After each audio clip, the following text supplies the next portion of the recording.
ஒன்றிய அரசின் தொழிலாளர் விரோத சட்டம் மற்றும் கார்ப்பரேட் நிறுவனங்களுக்கு சாதகமான கொள்கைகளுக்கு எதிர்ப்பு தெரிவித்து தமிழகம் முழுவதும் தொழிற்சங்கங்கள் வேலைநிறுத்த போராட்டத்தில் ஈடுபட்டன.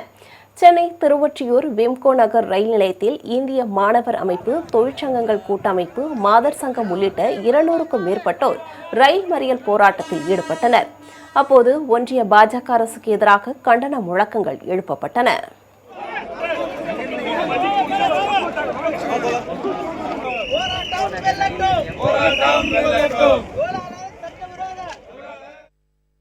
தொழிலாளர் வர்க்கம் உலகம் முழுவதும் போராடி ரத்தம் சிந்தி உயிர் தியாகம் செய்து பெற்ற உரிமைகளை சுத்தமாக நசுக்கும் விதமாக 29 சட்டங்களை 44 சட்டங்களை சுருக்கி 4 சட்ட தொகுப்புகளாக வெளியிட்டிருப்பது தொழிலாளர் வர்க்கத்திற்கு எதிரானது என.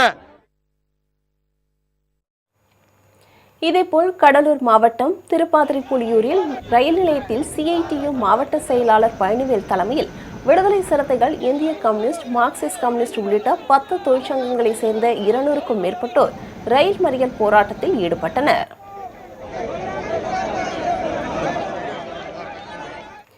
குமரி மாவட்டம் கருங்கல் தபால் நிலையம் முன்பு காங்கிரஸ் சட்டமன்ற உறுப்பினர் ராஜேஷ்குமார் தலைமையில் நடைபெற்ற சாலை மறியல் போராட்டத்தில் ஏராளமானோர் கலந்து கொண்டு ஒன்றிய பாஜக அரசுக்கு எதிராக முழக்கங்களை எழுப்பினர்.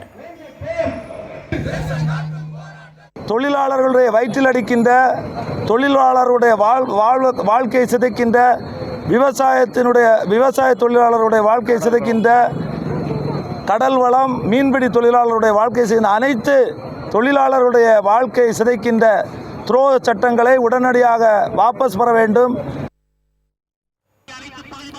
கோவை மாவட்ட ஆட்சியர் அலுவலகம் முன்பு ஒன்றிய பாஜக அரசை கண்டித்து பல்வேறு தொழிற்சங்கங்கள் சார்பில் சாலை மறியல் போராட்டம் நடைபெற்றது. இந்த போராட்டத்தில் கோவை மாவட்ட காங்கிரஸ் கட்சி தலைவர் விஜயகுமார், HMS தொழிற்சங்க தலைவர் ராஜாமணி உள்ளிட்டோர் கலந்து கொண்டனர். மோடி அரசு வெறும் காவி வேட்டியை கட்டி வேடிக்கை காட்டி மக்களை ஏமாற்றி ஓட்டுக்களை பெற்று மக்களுக்கு விரோதமாக சட்டங்களை நிறைவேற்றி கண்ணுக்கு தெரியாத தாங்க முடியாத விலைவாசி உயர்வுகள், கேஸ் சிலிண்டர் விலை உயர்வு, பெட்ரோல் விலை உயர்வு படாத பாடுபட்டுக் கொண்டிருக்கிறார்கள். கோவையிலே கரூரில் தோமுச மாவட்ட தலைவர் அண்ணா தலைமையில் பேரணியாக சென்ற தொழிற்சங்கத்தினர் காமராஜர் சிலை முன்பு ஒன்றிய பாஜக அரசுக்கு எதிராக முழக்கங்களை எழுப்பியபடி சாலை மறியலில் ஈடுபட்டனர். கரூர் மாவட்டத்திலே கிட்டத்தட்ட 1000க்கும் மேற்பட்ட தோழர்கள் இன்றைக்கு வேலை நிறுத்தத்தில் ஈடுபட்டு தங்களுடைய எதிர்ப்பை இந்த ஒன்றிய பாஜக அரசுக்கு எதிர்ப்பு தருகின்ற வேகத்திலே கடந்த 10 ஆண்டுகளாக தொடர்ந்து மறியல் போராட்டம், தெருமுனை கூட்டம் என்ற போராட்டத்திலையும் கலந்து கொண்டு இன்றைக்கு சிறை செல்கின்றோம். அவருடைய வாழ்வாதாரம். நெல்லை மாவட்டம் வண்ணாரப்பேட்டையில் அனைத்து தொழிற்சங்கங்கள் சார்பில் கண்டன ஆர்ப்பாட்டம் நடைபெற்றது. இதைத் தொடர்ந்து BSNL அலுவலகம் முன்பு சாலை மறியலில் ஈடுபட்டவர்களை காவல்துறையினர் கைது செய்தனர். ஏழை மக்கள் வாழ வழியில்லாத நிலையில் கார்ப்பரேட் முதலாளிகளுக்கு ஆதரவான செயல்பாடுகளை அதிகரித்திருக்கின்றார்கள். வங்கிகள் தனியார் மயமாக்கப்படுகின்றன.